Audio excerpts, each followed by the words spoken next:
Hyderabad MLC ఎన్నికల్లో MIM గెలిచింది. 63 ఓట్లతో ఎంఐఎం అభ్యర్థి మీర్జా రియాజ్ ఉల్ హసన్ విజయం సాధించారు. ఇక బీజేపీ అభ్యర్థి గౌతమ్ రావుకు 25 ఓట్లు మాత్రమే పోలయ్యాయి. ఈ ఓట్ల లెక్కింపు ప్రక్రియ జీహెచ్ఎంసీ హెడ్ ఆఫీస్ లో జరిగింది.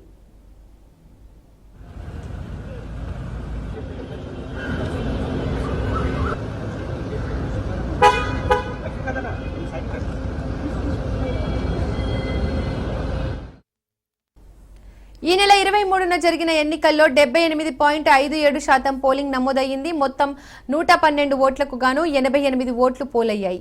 స్థానిక ఎమ్మెల్సీ ఎన్నికల్లో 66 మంది కార్పొరేటర్లు, 22 మంది ఎక్స్ అఫిషియో సభ్యులు తమ ఓటు హక్కును వినియోగించుకున్నారు.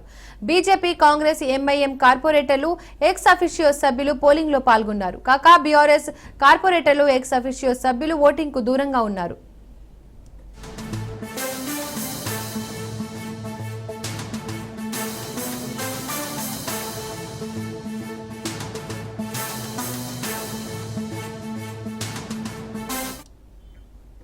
ఎన్నికల బరిలో కేవలం బీజేపీ, ఎంఐఎం మాత్రమే గెలిచాయి. ఎన్నికల్లో గెలుపై ఎంఐఎం మొదటి నుండే ధీమాగా ఉంది. అనుకున్నట్లుగానే గెలిచింది. ఇక క్రాస్ ఓటింగ్ పై ఆశలు పెట్టుకున్న బీజేపీకి నిరాశే మిగిలింది, ఓటమి చెందింది.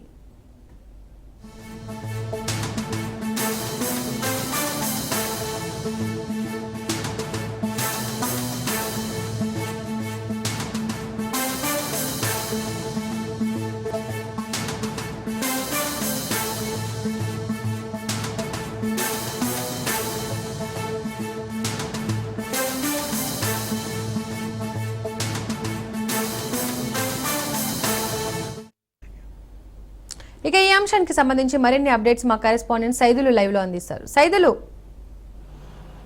దీపిక, హైదరాబాద్ స్థానిక సంస్థల ఎమ్మెల్సీ ఎన్నికల్లో ఎంఐఎం విజయం సాధించింది.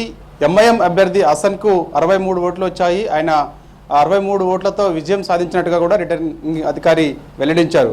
ఇక బీజేపీ అభ్యర్థి గౌతమ్ రావుకు 25 ఓట్లు వచ్చాయి. మొదటి నుంచి కూడా ఎంఐఎం ఈ హైదరాబాద్ స్థానిక సంస్థల ఎమ్మెల్సీ ఎన్నికల్లో ఎంఐఎం విజయం సాధిస్తుందని అందరూ చెప్తూ వస్తున్నారు. ఇప్పటికే ఈ యొక్క ఎమ్మెల్సీ ఎన్నికను బీఆర్ఎస్ బాయ్కాట్ చేసింది. ఎమ్మెల్సీ ఎన్నికకు, హైదరాబాద్ స్థానిక సంస్థల ఎమ్మెల్సీ ఎన్నికకు బీఆర్ఎస్ దూరంగా ఉంటుంది. ఎవరు కూడా క్రాస్ ఓటింగ్కు పాల్పడొద్దు, ఎవరైనా పాల్పడితే వారిపైన చర్యలు ఉంటాయి, ఇప్పు జారీ చేస్తున్నామని కేటీఆర్ చెప్పారు. సో అందులో భాగంగా బీఆర్ఎస్ పార్టీ మొదటి నుంచి కూడా ఈ హైదరాబాద్ స్థానిక సంస్థల ఎమ్మెల్సీ ఎన్నికకు దూరంగా ఉంది. అయితే హైదరాబాద్ స్థానిక సంస్థల ఎమ్మెల్సీ ఎన్నికకు బీజేపీ, ఎంఐఎం పోటీ చేశాయి. మొదటి నుంచి ఎంఐఎం గెలుస్తుందని చెప్తూనే దానిలో భాగంగా 63 ఓట్లతో ఎంఐఎం విజయం సాధించింది. సో ఇక బీజేపీ క్రాస్ ఓటింగ్కి ఏమైనా పాల్పడితే బీజేపీ విజయం దిశగా అడుగులేస్తుందని అందరూ భావించారు. కానీ ఎక్కడ కూడా క్రాస్ ఓటింగ్ జరగలేదు. సో ఇటు బీఆర్ఎస్ కూడా ఓటింగ్లో పాల్గొనలేదు కాబట్టి సో ఎంఐఎం విజయం సాధించింది. ఇది జిహెచ్ఎంసీ ఎన్నికల పరిధిలో ఉన్నటువంటి ఈ నెల 23న జరిగిన ఎన్నికల్లో 78.57% అంటే 78.57% ఆ పోలింగ్ నమోదైంది. మొత్తం ఆ ఓట్లు సంబంధించి 112 ఓట్లు ఉండగా అందులో 88 ఓట్లు పోలయ్యాయి.